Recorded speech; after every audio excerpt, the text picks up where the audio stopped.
This program is designed to provide general information with regards to the subject matters covered. This information is given with the understanding that neither the hosts, guests, sponsors, or station are engaged in rendering any specific and personal, medical, financial, legal, counseling, professional service, or any advice. You should seek the services of competent professionals before applying or trying any suggested ideas.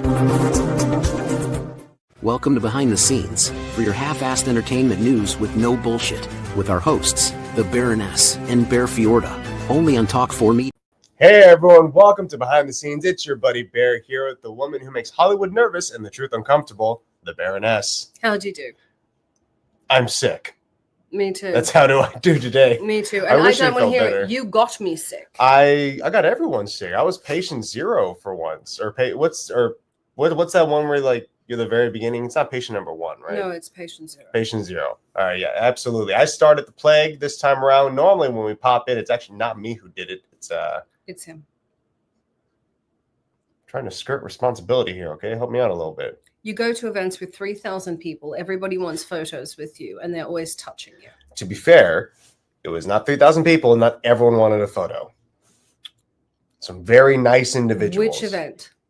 I was commentating at a kickboxing event, actually. Before locally. that, you were in Dubai with Sam, who's on the show today. Yes. And I'm actually excited. I'm very excited to have Sam Alvey back on the show. He gets to talk about his win. His win and what's happened since, upcoming plans, the whole nine.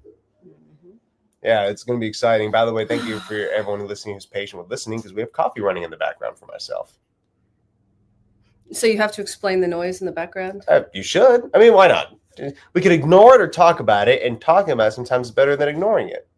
You were clearly not raised in a European family. Do you guys ignore random noises around your house in a European family? Yes. Our houses are old. That's not our houses are old. They make noises. Just heard something crash in the backyard. Screw it. It'll be fine.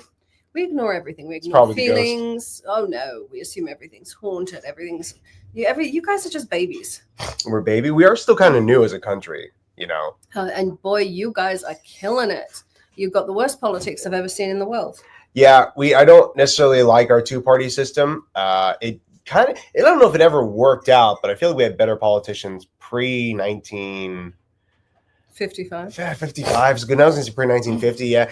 And I don't agree with all the policies maybe. Because they usually were very sexist, or at some point they're very racist. But what I liked is that they just seemed to give a damn.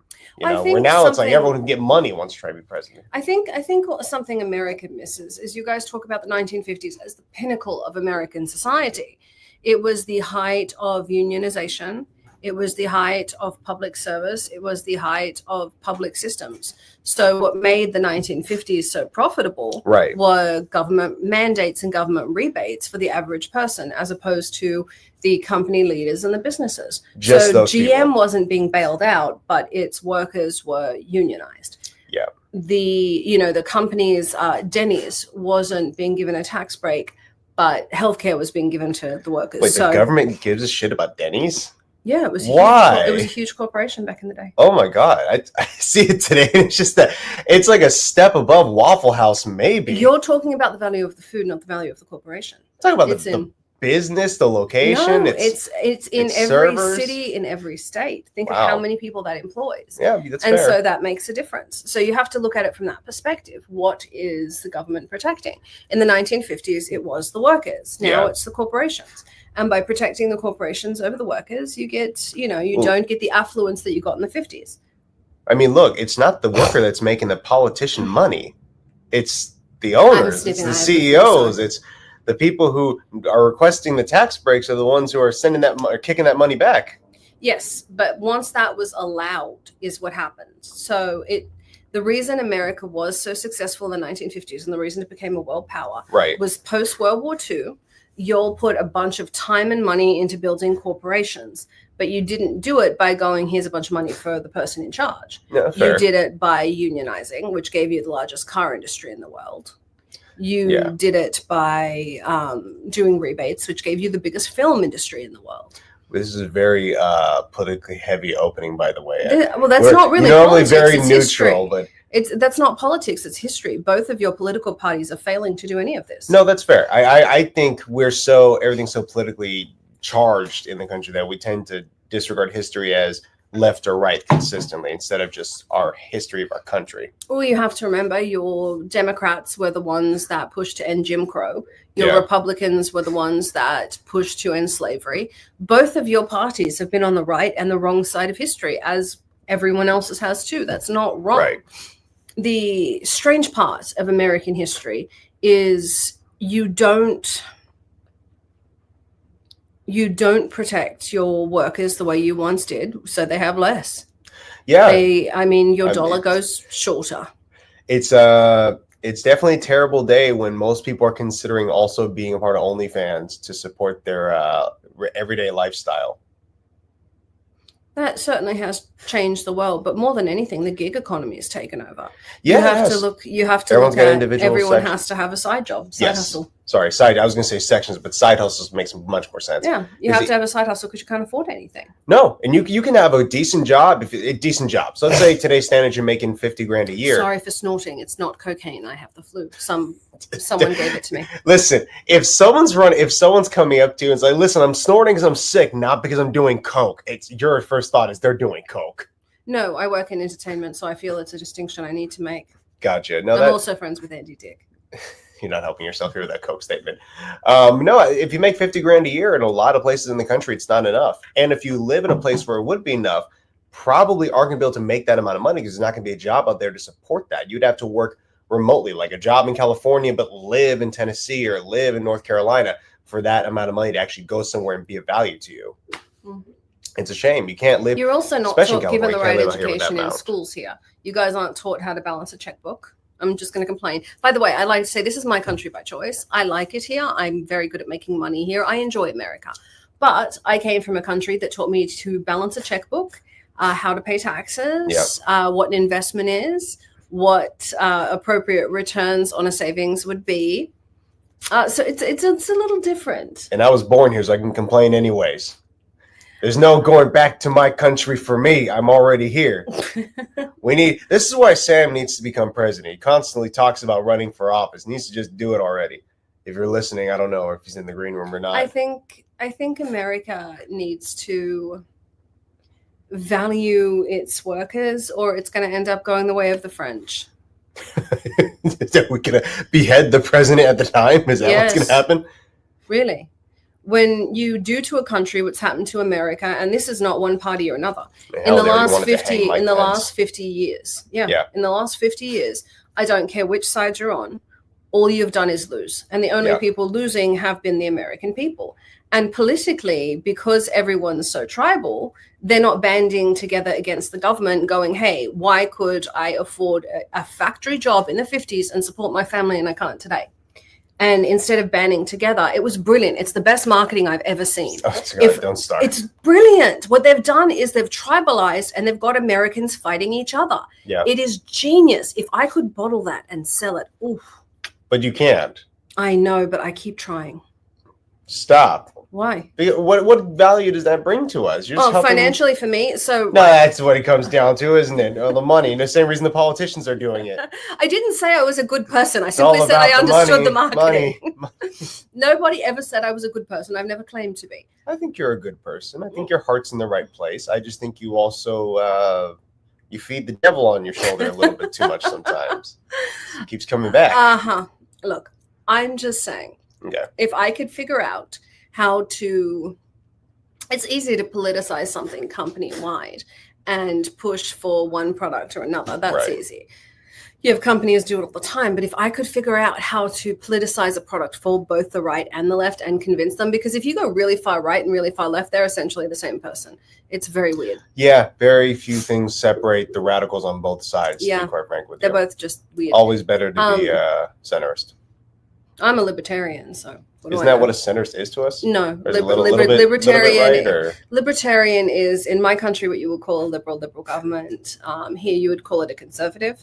Okay. But I'm fiscally conservative, socially liberal. Yeah, it's I don't care. Down the middle. I don't care who you sleep with. Just fiscally conservative. But fiscally conservative in my country means public medicine and unionization. I don't care who you sleep with. Stop giving my money to foreign countries. Is that where we're at right there? We have no problem with that. We encourage giving money to foreign countries because that gives you sovereignty over the country, means a country owes you.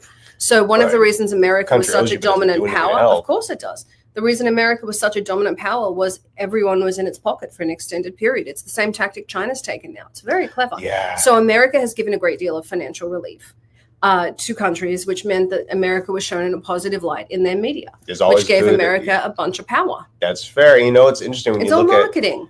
When you look at China right now, they own so much land here in the States too. They own a lot of companies, own a lot of land here, and other countries do too. It's interesting how we kind of piecemeal out our land to other countries and whatnot. I don't feel that that's probably it used to be against the law here. Yeah, I don't think it's probably the best, and it's for money. Always is for money, no matter what. Who does the executive care who sells the land to as long as he gets it? Well, that came under George Bush Sr. is when that was allowed. So we're talking like what, early 90s ish time period? Late 80s, early 90s. Early 90s. So Reagan said no to it, but George H.W. took over. He said yes to it. Someone probably lobbied for that.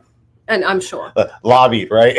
I know. Lobbying is illegal in my country. Just we bribes. call it bribery. It's just bribes. But that's it. It's essentially, I've never seen a country that went from, I mean, you guys were the first to have public health. Right. We copied you, then you got rid of it. Kaiser Permanente paid for Richard Nixon's election. Seriously, Google this stuff. That's crazy. You guys were the first to have aid. We copied you. You got rid of it. You were the first. Your unionization was brilliant. You had the strongest unions in the world in the 40s and 50s, which led to you being one of the most profitable countries in the world. I mean, you could have a factory job and support a family. Yep. And you could not. You could not in what is it? You could not in the UK. We have been drowning out factory workers in favor of robber barons since the Victorian age. Please, I encourage you to read Oliver Twist. and now we live in a world where we have people on trial for freak-offs. Yeah. Rightfully so. I'm not saying he shouldn't be. No, he should. He's actually, I think he's going to go under the RICO Act. And it's really interesting. RICO Act. That's not it's racketeering. Okay. So essentially, and it's funny, I speak to so many Americans, and in a foreign school, I learned more about your laws, I think, than they teach in your schools. Seriously, people, put more money into your education. That's just because America's more important. That's all that is. No, it's not. I learned the same amount about China's laws and the same amount about Thailand's laws. You just don't teach your laws, and you don't teach money. It's very weird. Well, how do we keep them poor?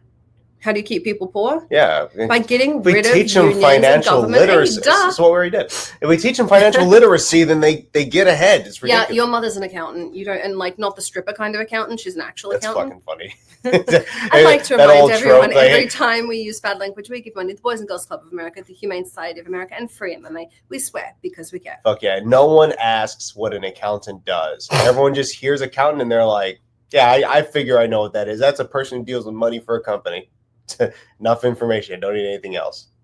I think it's interesting. But your mom, being an accountant, means you are more financially literate than most people. It's one of the conversations you and I have had. I'd like to say there's also a healthy amount of experience in there too. Like I can have all the information I wanted, but if I never applied it in real life or made mistakes along the way, you don't get better. You're going to make mistakes with your money as you learn and figure out what to do best. That's true. I bought a pink sapphire and just got ripped off. What?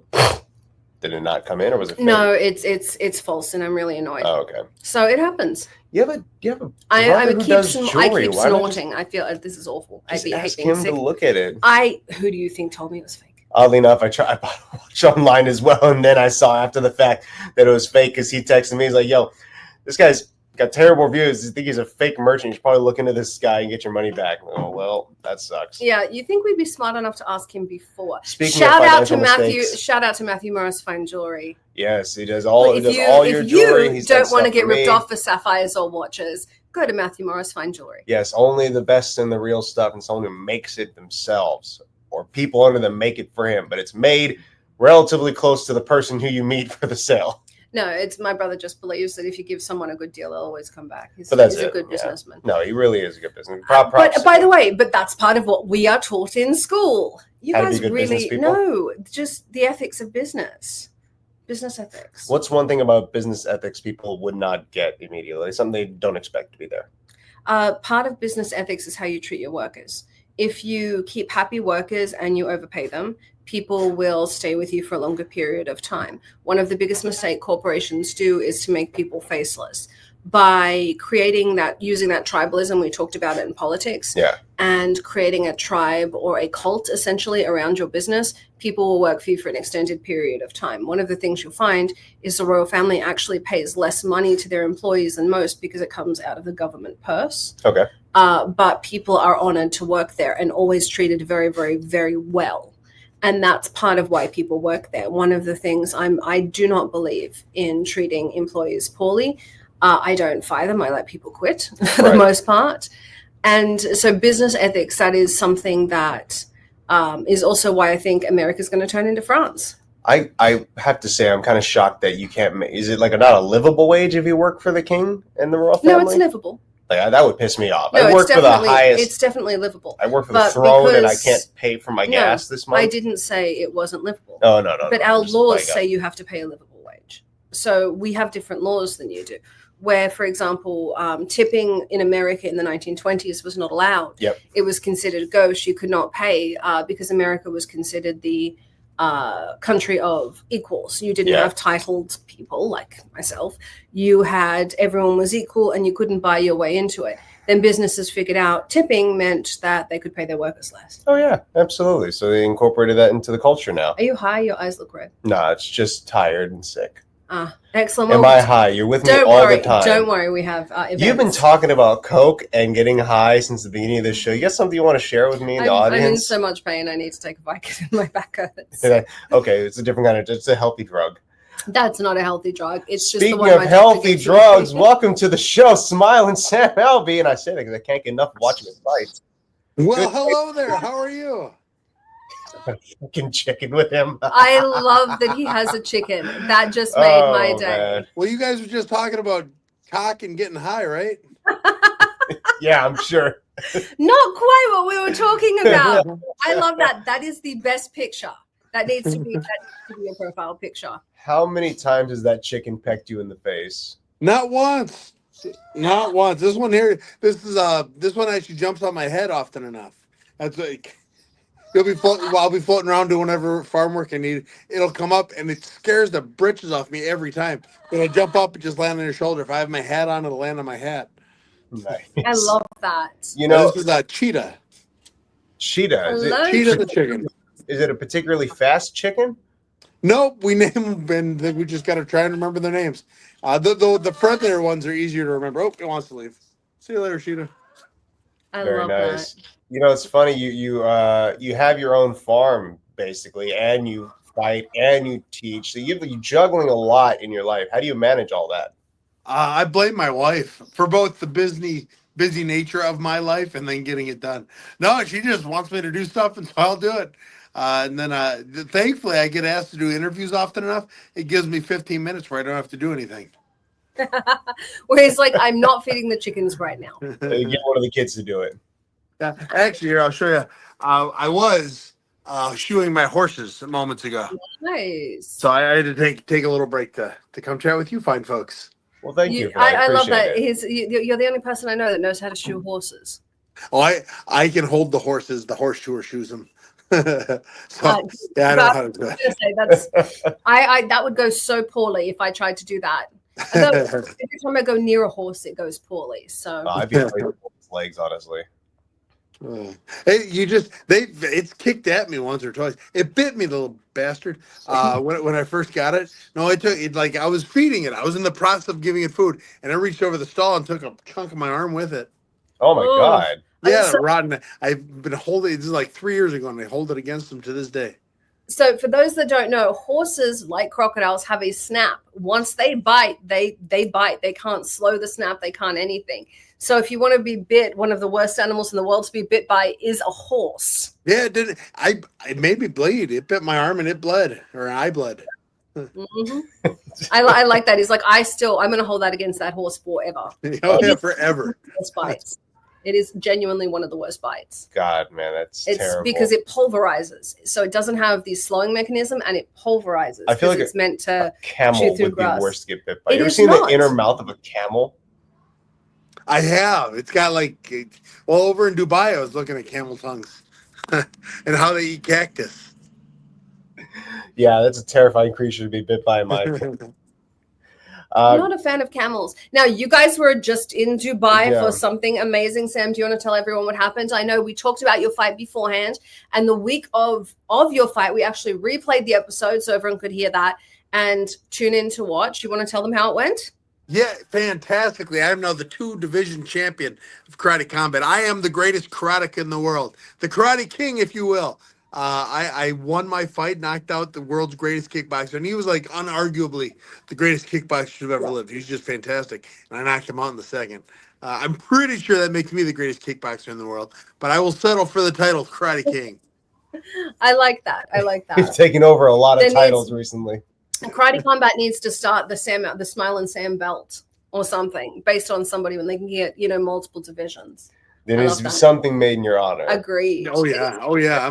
I'm getting ready for whatever's next. I'm hoping my last fight was I was about 240 pounds. My next fight, I'm hoping to be I'm hoping for it to be a light heavyweight fight, so it'll be 205 pounds. So I've already started dieting, even though I don't have an opponent. But I'm gonna work my way down to do that, and then the fight after that, I'm gonna go back up to 240. I'm gonna go back up to heavyweight.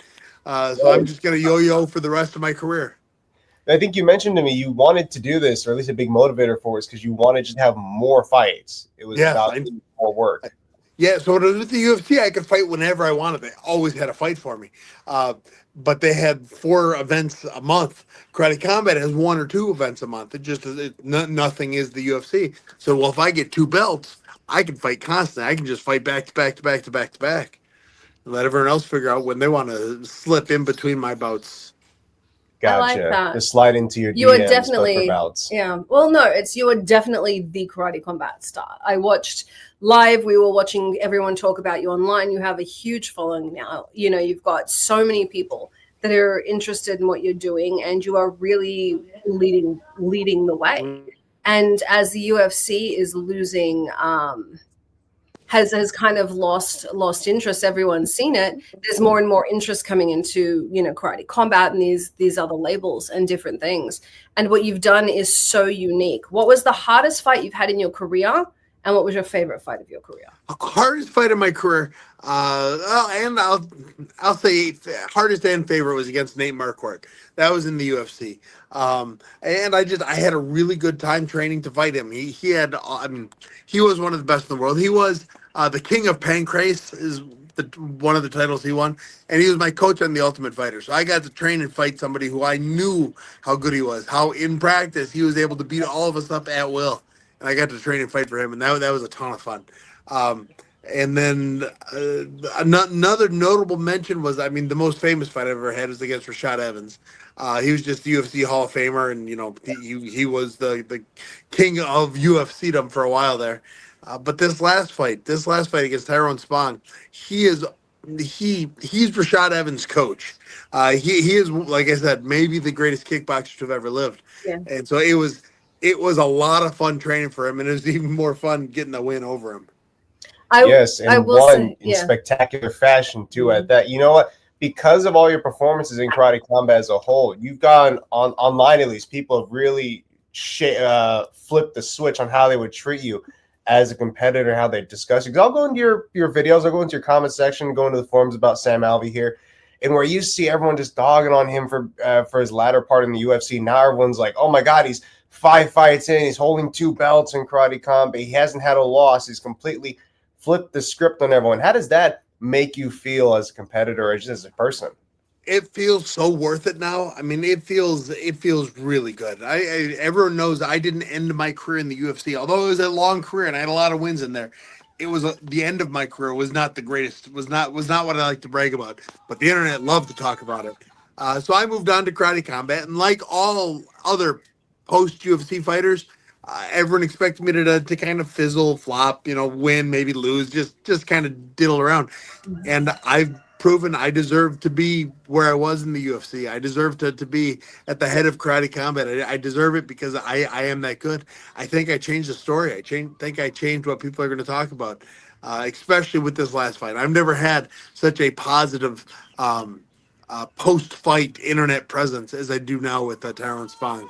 Oh, yeah, everyone's losing it. They absolutely lost it. because it was amazing. I talked to people, and I talked to a lot of people beforehand, and everyone was really worried about you fighting this guy because he's, well above your weight, and he's this kickboxer and all of that. And then the moment that everyone was dying, though, was when you kicked him in the head, because you're not known for that, but the internet lost it when you did that.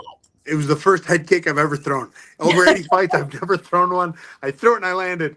I was so happy. Jared was in my corner. I went back to the corner and was like, guys, I threw a head kick. I've never done it before. I get in my corner. I was like, oh my God. No, I could tell you right now, your wife, so diligent, did not take her eyes off the match at any point for whatever reason. Me, however, and your other buddy, we saw the head kick. We turned and we just hugged each other because it didn't make any fucking sense, but it worked. We were just happy for you that it worked. It was it was a hell of a moment. But you know what? Sorry, go ahead. That was what everyone was talking about on the internet, because they've seen you in so many fights. Everyone thinks they know how you fight. And then for that to come out, it was shock. I mean, total shock. Yeah, it paid off. It's in practice. I kick all the time. I'm a kicker, and in the fight, I've never needed it. I've never wanted to use it because there was always the threat of the takedown. And so I'll just box everyone. And now to be able to open up and kick the greatest kickboxer in the head it was a cool moment. That was the moment the internet collectively lost its mind. I was watching live that. This one's more like a personal question to me because I've discussed it with Summer here over and over again.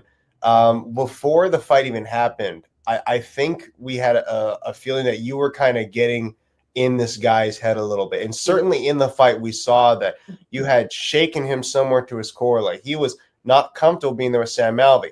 And you put him out before he was able to figure it out. So do you think the mentality played a role here in your match?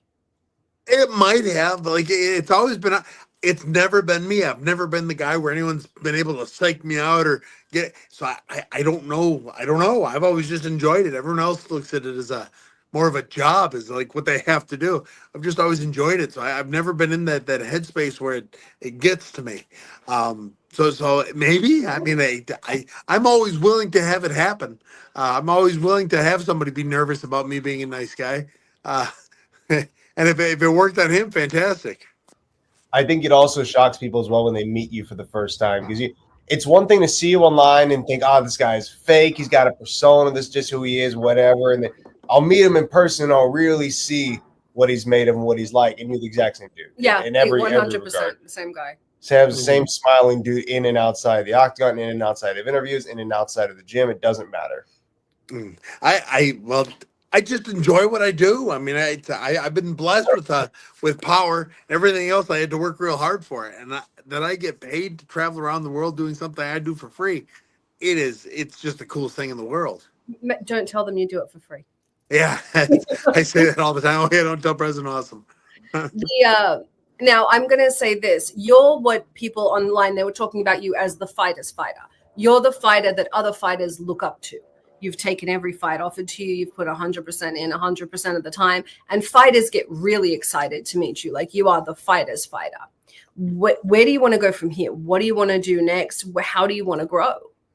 I want to be in the history books of karate combat. I'm the first double champ. I was the first light heavyweight champ. I was the first heavyweight champ.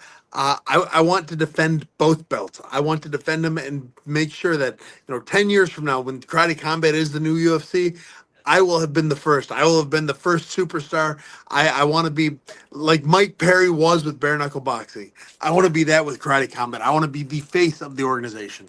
It's funny. People are comparing you to your karate combats to Conor's UFC. That's the comparison they're using right now. So they were talking about that during your fight. So you should. If you go back and actually watch the stream, you'll see these comments. I was thrilled. I watched the stream, but I was just watching me. I should go back and read the comments. I did hear years ago, Reddit ate me alive and spat me out, and so I was done with Reddit. I heard Reddit liked me for the first time in a decade. Reddit's where the fighters fighter thing started. Yeah, so Reddit loves it. I might have to give them another shot, but they chewed me out or they chewed me up and spit me out years ago. So I kind of had written them off. Reddit used to be super toxic. Like it was really bad for a really long time. It's sort of blended with like the 4chan crowd. Not a good place to be. Over the years, it's gotten a lot better. It's like where what is it, like Twitter, which is now X, was always the place where like the most toxic stuff would be said, and Facebook you get the wholesome memes. Reddit was like 10 times that. It got to where 4chan was, and then all of a sudden it became wholesome. It became I think people got sick of being just assholes and upset at everything. Pretty much. And so it was taken over by the, hey, we don't want pick me girls and we don't want nice guys, and it would be, and now that it's kind of the nice people took over Reddit, that's why everyone likes you, because you are the king of the nice guys. Like, wait, that's terrible wording. That's terrible wording. Wait, let me fix the wording. You're a nice human. I don't want to use the term nice guy because that has negative connotations, but you know what I mean. Like, nice people. No, I'll have to give him another shot. It was years ago, and I think I told you guys on the show before. I was trying to adopt a kid from Africa, and it's an expensive process. And I reached out. I said, hey, if anyone wants to donate, help me do it. It'd be great. And they did not like that I asked them to do that. they were very upset. To this, I still every now and then get posts like, hey, this is the guy that was trying to get us to pay for his kid. It's like, Christ, that's not what I was trying to do. And so it was that instance where I said, all right, I'm done with Reddit, but I'll give him another shot. Yeah, just maybe don't ask them to help in an adoption. I don't know. I don't know what's going to set them off. That's not wise. So the Reddit adoption, I think people have a really, especially on Reddit back in the day, unrealistic one idea of like, if you're adopting a kid, they just give you the kid, and two of what this takes. And so Reddit is the place where you don't have to have any education. There is no fact checking whatsoever, and whatever you say, that's just what is. That sounds about right. They all, I mean, the comment they got is, if you can't afford a kid, you shouldn't be adopted. So, well, that's not it. It's like $30,000 to adopt a kid. Yep. Yeah, it's very expensive, and none of them wanted to hear it. No, it's ridiculous. Oh no, they don't get it. It's so I've adopted. I know, Sam's adopted. It is expensive. It is very expensive to adopt. Raising the kid is cheaper than getting the kid. Oh yeah, raising a kid's easy. They kind of do it themselves after a while. Yeah, but eventually, but getting the kid in the first place, it's awful, just awful. Yeah. Since we're already on the topic, what would you guys say is the most rewarding aspect of raising a kid or adopting? Either way is fine. You have to raise it. There are laws in place for that. Yeah, well, one of them is going to be my retirement, so that'll be pretty rewarding. No, it's just everything they do. Every time I think something I always do with my kids. Anytime they trip or anytime anything happens, oh, you almost died. And I say it all the time. I'll say it 3-4 times a day, like anything. And I heard one of my kids say it the other day. Oh my God, that's the greatest thing ever. Like, she was 4 or 5 at the time, and somebody else tripped. Oh, you almost died. And that was like, that was like the greatest thing I've ever heard. So that's funny. Yes, you get to see what your work pay off in a sense. What you instill upon them. Yep, and I'm sure she didn't even realize that she stole what I said, but I know it, and it made my heart sing. Man, that's so awesome. How do your kids feel about your fights and competing and everything? Are they fans of it? They love it. They love it, and they all so I came home with the new belt. Like my first belt was not a good belt. It meant a lot, and I was proud of it, but it's not a good belt. This new belt is a fantastic belt. I'll bet you it weighs. Well, you held it. It's probably 30 pounds, 20 pounds, somewhere in there. Stupidly heavy for a belt. And my kids all took it. Can I take? They were fighting over who got to take it to school first. So they all got to take it to school and show it off to their classmates and their teachers, and even their school was like watching me do what I was doing. And so they love it. They're proud of me whether I win or lose, but they certainly like it more when I win. Now, follow up. Can you hold on to that one for 1 second? Follow up to that. Do any of them want to compete in martial arts, and are you okay with that? God, I hope not. At least not for a career. They all know martial arts. Like all of my kids, except for my youngest, were born. We went to the gym, and then we went home. My youngest was born at home, so it was just, we couldn't do anything else. I hope none of them fight professionally, but all of them are in wrestling. They're in jiu-jitsu. They're in kickboxing. And summer just started, so I'm going to get to do a lot more with them over the summer. Now that's interesting because you actually have the same thought process a lot of professional fighters have, where I don't want my kid to do this. And I can say about myself, I'm not your level, but even I'm like, I don't want my kid to do this, and I've not had it as hard as Sam Alvey's had. But why do you? I really can't put a word to that other than just maybe wanting to protect them. So what's your idea of not letting your kids or not wanting them to fight professionally? As much skill is needed, you need just about equal amount of luck. And to do any career where luck is a key factor in you succeeding, don't do it. I mean, I fought Clay Guida's brother, JC Guida, years ago. If I won this fight, I got into Bellator. To this day, I think I lost the fight, but two of the judges gave it to me. I got really lucky. Had I not gotten lucky, my entire career would have changed. I would not have had any of the. I wouldn't have had nearly as many successes as I had. And just little things like that will change your career. Had I lost that fight, I wouldn't have gone to Bellator. I wouldn't have gone to this and that. My career would have changed drastically. And I got lucky. It was a hometown fight. I got a good decision. So many little things like that could go the other way. My end in the UFC went the other way. I had a lot of unlucky breaks, but I had already kind of made a name for myself. I was getting decent money to lose fights, and that's kind of where I don't want my kids to be. I want them to not need luck to be on their side to have a decent career. Makes sense. I think, well, you've also physically fought very hard to give your children opportunities. And I think that makes a difference. If you guys are really putting yourselves physically on the line, of course you wouldn't want your children to do that. And you've put yourself in a position where you can give your child every opportunity, and you hope they take it. Right. You hear that with parents in the military, you hear that with that sort of thing. My father always said that with my brother, is he joined the military so my brother didn't have to. Mm-hmm. You do certain things to get ahead, so your children don't have to. Yeah. I hope they could beat the UFC champion. I hope they could beat me up. I mean, I read it the other day. When your father dies, there is the last man that ever wants you to be better than him gone. It's like, oh man, that's true. I want all my kids to be better at me than everything. It's like, if I could make them better than me right now, I would in a heartbeat. And I just blessed to have them, and I look forward to helping them do whatever it is they do, whether it is fight, and God, like I said, I hope not, or it is to be an accountant or a baseball player. Baseball would be great. My retirement would be wonderful. Baseball player. Yeah, that would be. I'm getting them all in baseball.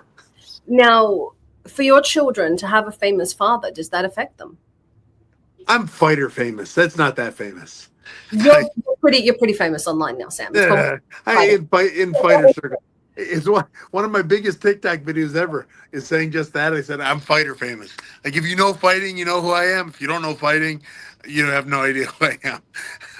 And so they're proud of me, but it doesn't really get to the head. At this point, they're used to me getting stopped once or twice a week to get a picture, an autograph or something. And they like showing my belt off. They like telling people who I am. That's fair. When we flip this around, has there been someone who you like, an A-list celebrity who recognized you at different points? No. No. Fair enough. I don't hang around those circles. I don't know how many A-list celebrities have ever been around me. You know, a royal. We were talking about you with Prince Mario Max, the prince from Denmark, and he's a fan of yours. Okay, well there we go. Yeah, all You right. have fans. I know that. Well, if he ever needs a security guard, I'll help him out. I will let him know. I think that's provided by the country, but I'll check. We'll get some extra. Sam would be the best security guard anyone's ever had. No offense, I don't think so. I think he's too recognizable. Like, when you have a massive security guard with a bright red beard that's famous in his own right, I'm not sure that helps, because that draws more attention than hides you. Just wear a mask. Nobody recognizes you. Across. Yeah. I like that. Just then nobody sees the smile and the beard. Then you're safe. Yeah. I like that. Exactly right. Earlier, Sam, we talked about setting a lot of firsts in karate combat. Where do you think you want that legacy to finally go? Do you want to be the first person to do everything possible in karate combat? Do you want to have the best win streak ever, and that's your claim to fame? Where do you think you want it to stop? I want to be the guy that everyone is compared to. Every champion in the future of the organization is compared to.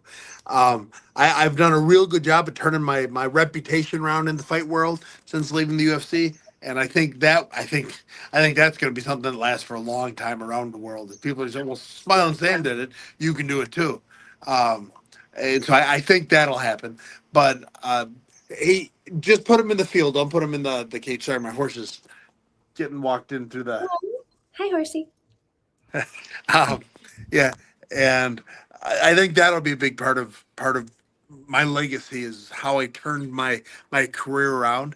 But as far as karate combat goes, I want to be the guy that everybody else is compared to for the rest of forever. I want people to ask, Sam probably would have beat that guy, kind of like Anderson Silva is now, or GSP, or unfortunately John Jones. Right. Not a John Jones fan. No, not a John Jones fan. And he's holding up. Actually, you know what? How do you feel about the whole situation with John Jones holding He's up? ducking Tom, and everyone knows it. I'm loving it because John Jones is cheating's SOB, and he deserves none of the praise that everyone gives him. But the way he himself is imploding, all he will be remembered for the rest of forever is how he ducked Tom Aspinall.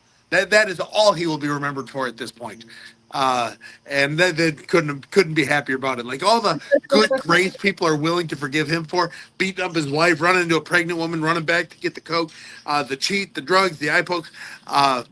Nobody. People forgive him for that for some reason because he was good in the ring, even though he cheated a lot. And now all he will be remembered for is that he's ducking Tom. I always look at it like this. It goes under Diddy rules. If you have enough talent or you have enough money, people tend to ignore the more problematic things. But it always gets to the point where there's one thing they cannot ignore anymore. And I think John Jones is getting to that point. And that's exactly what you're saying there. It's getting to the point that they're like, no, it's just one thing on top of another, on top of another, on top of another. And finally, now this. Yeah, no, and that's him. And I love it because I think he's cheapened our sport. And it's just a lot of fun to watch everyone turn on him like this. It's interesting to me, the reversal. You were talking about it with yourself, with like Reddit going after you, and now you are the king of the internet. Anywhere you put in your name, everyone's talking about, kind of they're talking about you like you rose from the dead. You can do no wrong. And John Jones, who could do no wrong, has gone completely the other way. He's been diddified. He's been diddied. He's been diddied. He's been diddied. Oh man, he's been deified. That's it. You've been deified. He's been deified. It's very interesting to see the change and how the internet turns. But I think there's only so long you can fool people. Right. Mm-hmm. He has hit the end of that, and I'm hoping to have just been starting mine.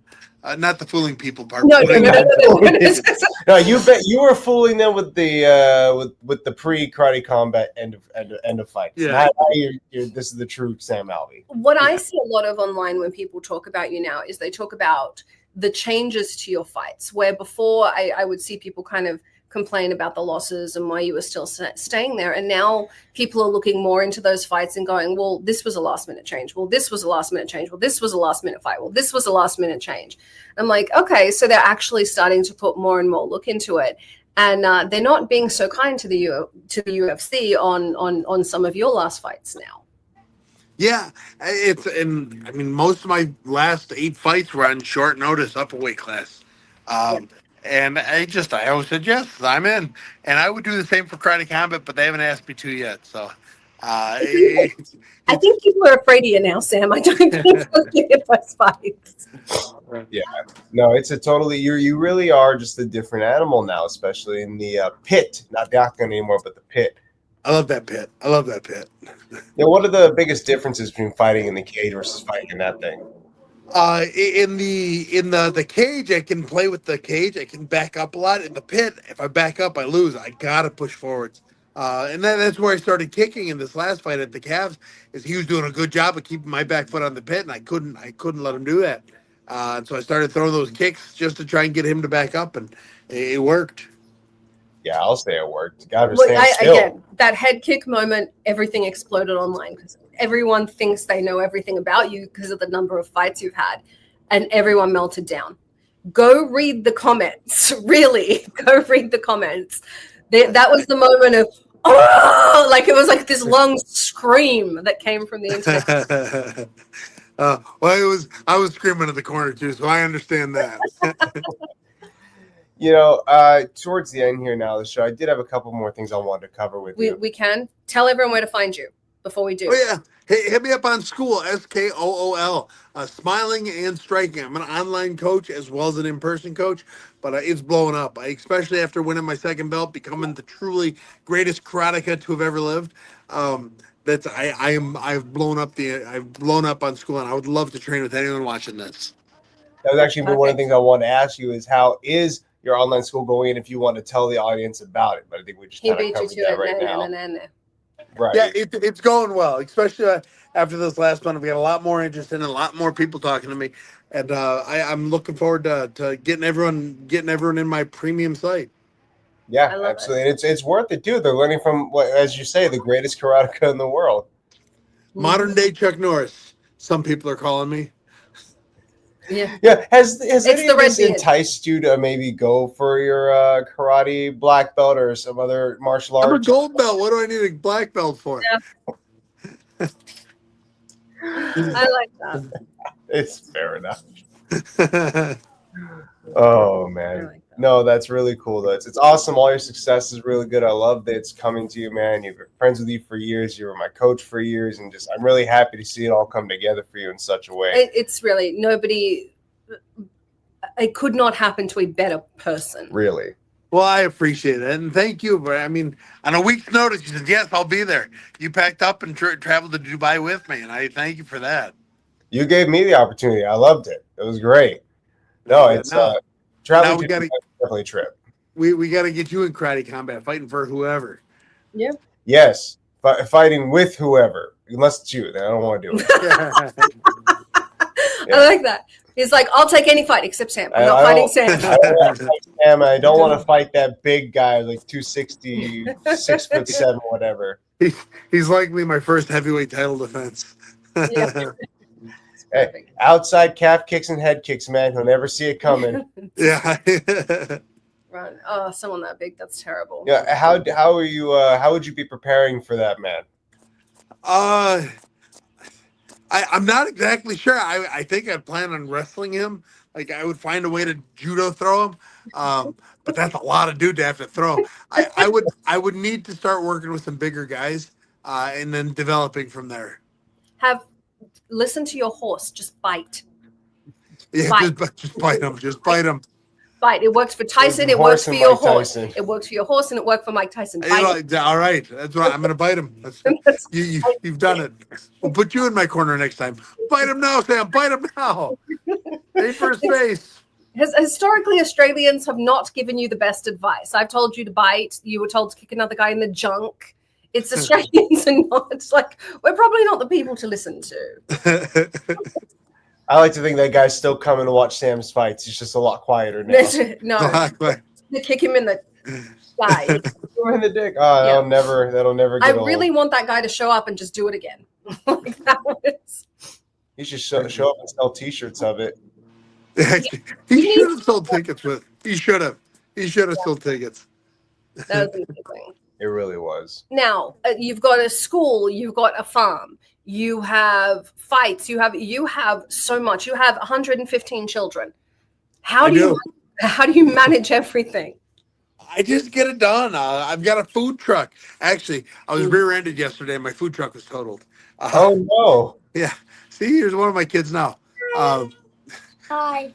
Yeah, and so I was actually taking my food truck to a shop to get repaired, and I got big old truck wiped it out. Say, oh, rats. No, you were not taking it to get repaired. It was in perfect condition because I had a light on the inside. I couldn't get on.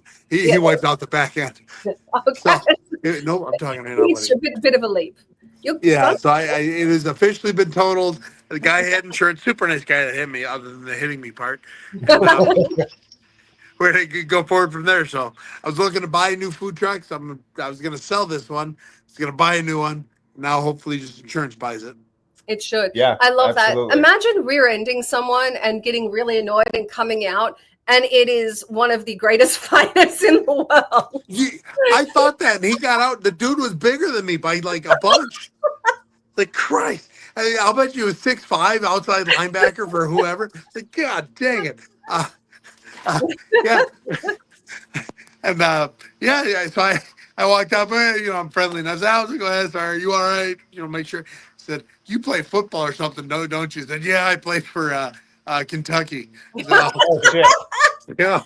So we've got cage fighter versus NFL. Yeah. He found a linebacker. The only guy you would be less pleased to see coming out of the car than Sam himself. Yeah. It was like, I think I'm a big dude until I see a real big dude. It's like, oh man. There's some true freaks of nature out there. There are. Yeah. All right, Sam, tell everyone again where to find you. Yeah, you can, if you follow me on School, SKOOL. If you go to my Instagram, it's probably easier to find. You go to the link in the bio. But yeah, School, I would love to train with you. I'd work with your kids. I'd work with you so you can work with your kids. Teenagers, young adults, old adults. I want to help make the next, UFC champion. I love that. That's excellent. I love that. Guys, thank you for joining us. Make sure to follow Smile and Sam. Go to his school. You will be smarter. You will be better off and probably a little richer if you just go do that. I'm saying, because what martial arts breeds in you is the ability to do anything. Look at what Sam does in his life. I genuinely chalk it up to that. If you've got the grit, you can do it. So, Sam, thank you so much for joining us. Congratulations on your second belt in Karate Combat. You're a double belter champion. That's incredible. The champ, baby. Yep, you're the champion's champion. I love that. And we, of course, here always follow your career. So thank you very, very much for joining us. No, thank you, guys. Take care. Guys, thank you for joining us on Behind the Scenes. Please do follow Sam. He is one of the greatest fighters of all time, as you guys have repeatedly now said. Seriously, read the Karate Combat feed. Everyone lost their gut. Script flipped. It was incredible. Thank you for joining us on Behind the Scenes. I'm the Baroness. We are with my co-host. I'd call you the baddest bear in the cage, but we just had Sam on. Yeah. So it's a guy that shows up in the cage sometimes when Sam's not there. Bear Fiorda. This is Behind the Scenes. We'll see you next week. Good night. This has been Behind the Scenes with the Baroness and Bear Fiorda. Only on Talk 4 Media.